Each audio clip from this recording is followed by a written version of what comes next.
மாலை வணக்கம். எப்படி இருக்கிறீங்க? கண்டிப்பாக நல்லா இருக்கணும், நல்லா இருப்பீங்க அப்படின்னு எனக்கு ஆசை, நம்பிக்கை.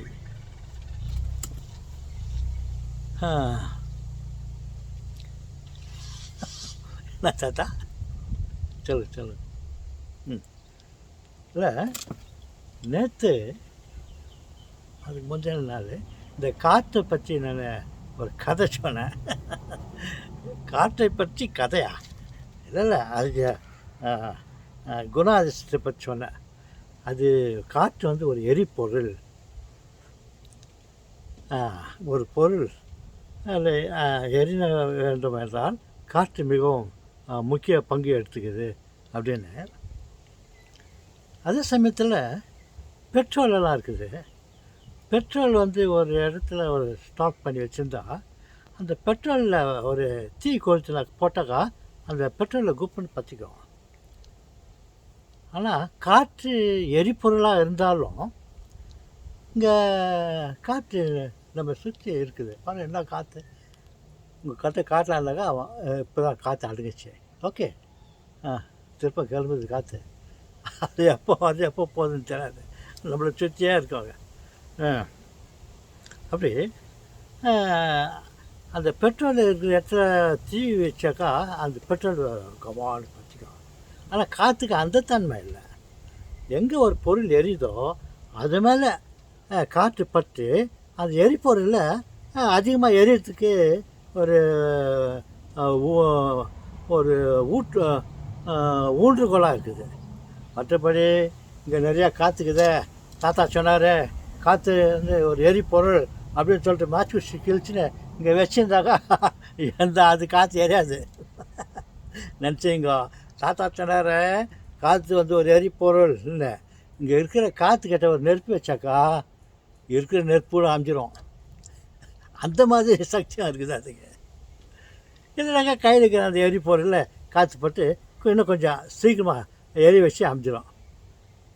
ஓகே, இந்த காற்று எரியணுனாக்கா ஒரு பொருள் இருக்கணும். அந்த பொருளை எரிய வைக்கிறதுக்கு உபயோகிக்கிறத தவிர காற்றை அதே தானே எரியாது. ஓ ஆமாம் தாத்தா, நான் அதை பற்றி யோசிக்க கூட இல்லை. நீங்களே யோசித்து எங்களுக்கு சொல்லிட்டீங்க. நாங்கள் அதுக்கு பிறகு அதை பற்றி யோசிக்க கூட மாட்டேன்னு நினைக்கிறேன். ஆனால் நீங்கள் அதை பற்றி சொல்லிட்டீங்க. ஒரு எரிபொருள் பெட்ரோல் இருந்தாக்கா அது தீ கொளுத்துனாக்கா ஒரு டேங்க் இருந்தாக்கா அந்த பெட்ரோல் எரிபொருள் ஆயில் எரிய ஆரம்பிச்சிடும். ஆனால் அங்கே அதே மாதிரி இந்த காற்று எரிபொருள்னு சொல்கிறீங்களேன்னு சொல்லிட்டு நம்ம மாற்றி வச்சுட்டு எனக்கா இந்த கையில் இருக்கிறத எரியத்துக்கு அது கொஞ்சம் உதவி கையில் இருக்கிறத சீக்கிரமாக எரிய வச்சிடும். அவ்வளோதான். இந்த சுற்றுப்புறத்தில் இருக்கிற காற்று எரியாது. ஓகே, அதை அவங்கக்கிட்ட சொல்லலான்ட்டு இருந்தேன், சொல்லிட்டேன். ஓகே, அப்புறம் இந்த காற்று வந்து நான் சிறு வயதில் குளம் தங்கவயல் அப்பா இல்லை எனக்கு வீடு இருந்துச்சு. ஓப்பன் ஏரியா அங்கெல்லாம். அங்கே திடீர்னுட்டு பார்த்துன்னே இருப்போம். ஒரு கிரவுண்டு ஒரு காலி இடம் இருக்கான். அங்கே பார்த்துனாக்கா அப்படியே வரும் காற்று வந்து அது அங்கேயே சுழல ஆரம்பிக்கும். ஆனால் கண் எதில் அதை பார்த்துக்கிறேன். ஒரு கிரவுண்டு கொஞ்சம் ஓப்பன் ஆகிற இடத்துல சும்மா அப்படி வந்து காற்று வந்து அந்த இடத்துல அப்படி அங்கே தூசி கிளம்புற மாதிரி சுற்றிக்கின்னு அப்படியே சுற்றிக்கின்னு அந்த ஏரியாவில் அவ்வளோ பெரிய ஏரியாவுக்கு அது காற்று ஃபார்ம் ஆகிடும். பார்த்திங்கன்னு அது தன்னைத்தானே பம்பரம் மாதிரி சுற்றிக்கின்னு அப்புறம் ட்ராவல் பண்ணோம். அப்படியே சுற்றின்னு இருக்கிற இடத்துலலாம் ரவுண்ட் அடிச்சுருக்கோம். இங்கே போவாங்க இங்கே காற்று கொஞ்ச நேரத்தில் அங்கே போயிட்டுருக்கோம். அப்படி சுற்றி அவன் வீட்டு மேலே இருக்கிற சாமானுங்கிற ஒரு பிடிப்பு இல்லாத இந்த பெரிய பெரிய ஷீட்டுங்க, ஜிங்க் ஷீட்டு, மற்ற வீட்டு மேலே இருக்கிற துணிங்கோ, வெளியில் சுற்றுப்பத்தில் இருக்கிற பலகைங்கோ, அதுங்களெல்லாம் கூட அதை அப்படியே சுற்றிக்கின்னு அப்படியே மேலே போகும். இங்கேருந்து பார்த்தா ஒரு பெரிய சுழல், அது காற்று கொஞ்சம் மண் கலந்த காற்று, அதனால் அதை பார்க்க முடியுது. வெறும் காற்றுனாக்கா கண்ணுக்கு தெரியாது. நம்ம பார்க்கறதுக்காகவோ என்ன தெரில. இங்கே இருக்கிற குப்பை கூலம் வீட்டு மேலே இருக்கிற ஜிங்க் ஷீட்டு அது துணி கீரியெல்லாம் எல்லாத்தையும் சுற்றிக்கின்னு கண்ணுக்கு எட்டுற வரலையும் கூட சொல்லலாம். அதிகபட்சமாக சொன்னால் கண்ணுக்கு எட்டுற வரலையும் கூட அந்த அளவுக்கு அது காற்று அப்படியே சுற்றிக்கின்னு மேலே போவோம். அங்கே பெரிய பெரிய ஷீட்டுங்கோ, பெரிய பெரிய துணிங்கோ, பலகைங்கோ, அதுங்கெல்லாம் சுற்றி மேலே சுற்றி பறந்துருக்கும். அது எங்கே போய் விழுமோ, யார் மேலே விழுமோ தெரியாது. அந்த மாதிரியெல்லாம் காற்று வந்தது பார்த்துக்கிறேன். உங்களுக்கு எவ்வளோ பேருக்கு அந்த வாய்ப்பு கிடச்சது தெரியாது. அப்படியே சுற்றிக்கின்னு ஒரே மணல் மாதிரி இருக்கிற டஸ்டெல்லாம் சுற்றிக்கின்னு திடீர்னு பார்க்குவோம். எப்போனா அங்கே அப்படியே காற்று வந்துருக்கும், அந்த இடத்துல அப்படி சுற்றினுக்கும். சுற்றி அப்படியே ஃபார்மாலிட்டி பெரிய அலுவலாகிட்டு அங்கேருந்து ட்ராவல் பண்ணோம்.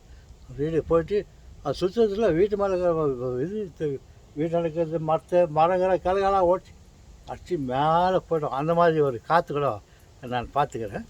நீங்கள் பார்த்து ரொம்ப பேருக்கு பார்த்து இருக்கிறதுக்கு சான்ஸ் இல்லைன்னு சொல்லவே முடியாது. நான் யார் சொல்கிறது, எங்கெங்கேயோ வரோம்.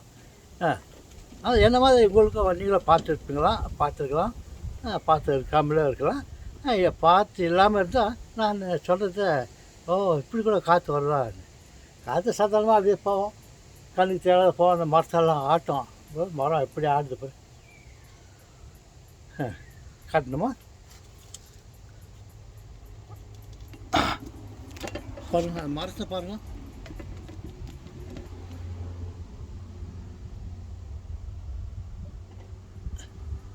மரம் எப்படி ஆடுது பார்த்தா. ஆனால் காற்று நம்ம கண்ணுக்கு தெரில. அந்த கண்ணுக்கு தெரியாத காற்று அங்கே போயிட்டு அந்த மரத்தெல்லாம் ஆட்டுது. ஆனால் இது ரொம்ப டஸ்ட்டு கலந்த காற்று இது நான் சொல்கிறது. அப்படி மேலே போயிட்டு அவ்வளோ மேலே போவோம். அப்படியே இல்லை ஒரு 100 அடி,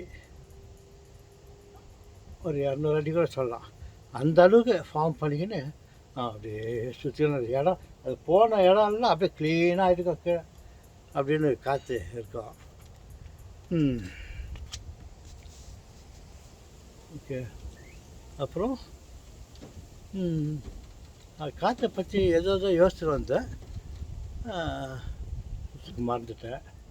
ஓகே, அது அந்த சேஞ்சோடு நான் முடிச்சுக்கிறேன். எப்படி வரும் காற்று சாதாரணமாக இருக்கும். காஜா இருக்கிற இடத்துல பெரிய பெரிய கிரவுண்ட்லலாம் அப்படியே காற்று கொஞ்சம் ஜோராக இருக்கும். அப்படியே பார்த்தோன்னா அந்த கிரவுண்டில் சென்டரில் கொஞ்சம் அப்படியே தூள் கலப்போம், அப்படியே ரவுண்ட் அடிக்கும். ரவுண்ட் அடிச்சுக்கின்னு இருக்கிற பெரிய அளவில் சுற்றிக்கின்னு அப்புறம் அங்கேருந்து ட்ராவல் பண்ணோம். சுற்றிக்கின்னு பொம்பளை சுற்றுற மாதிரியே போயிட்டு இருக்கிற இடத்துல இருக்கிற குப்பை கோல்தெல்லாம் கலெக்ட் பண்ணிக்கிறேன். அப்படியே மேலே போவோம். பெரிய பெரிய ஜிங்க் ஷீட்டுகள்லாம் பார்த்துக்கிறேன். ஹாஸ்பிட்டல் ஷீட், பிளாஸ்டிக் ஷீட்டுங்க, பெரிய பெரிய ஷீட்டுங்கள்லாம் சுற்றி மேலே போவோம். ஆஹாட்டு எல்லாம் பார்த்து நிற்போம். அப்புறம் எல்லோரும் அங்கே இருக்கிறவங்களாம் எல்லாம் வீட்டுள்ள போய் நுழைஞ்சுவாங்க. யாரும் ஆளுங்களை கூட சுற்றின்னு போயிட மேலே கொஞ்சத்துக்கு அப்படி ஒரு காற்று நான் பார்த்துக்கிறேன். அதோடு வேறு ஏதோ பேசணும்னு சொல்கிற எண்ணத்தோடு ஆரம்பித்தேன். அப்புறம் அந்த அது எரிபொருள் இருந்தாலும் அது தனியாக ஒரு காற்று இருந்துச்சுன்னா அந்த காற்று எரியாது. எரிபொருள், ஆயில், பெட்ரோல், கெரோசின், கேஸ் அதெல்லாம் இதை நிறுத்தி வச்சு வந்தேன். இது கூட கேஸ் வீட்டில் லீக் ஆகிட்டு வச்சுக்கோ விஷயக்கா இது குப்பன் எரியும். ஆனால் காற்றுக்கு அந்த இது தன்மை இல்லை. ஒரு பொருள் எங்கே எரிதோ அது மேலே காற்று பட்டால் அது எரிபொருளில் இருக்கிற பொருளை இந்த காற்று போய் அது மேலே ஒரு கோட்டிங் பட்ட விட்ட மாதிரி அது எரியுமே தவிர தானாக நேச்சுரலாக வர காற்று கிட்ட போயிட்டு அந்த கொளுத்துறாடா தாத்தா சொல்கிறாரு காற்று ஒரு எரிபொருள்னாக்கா அதுக்கு அந்த தன்மை இல்லை.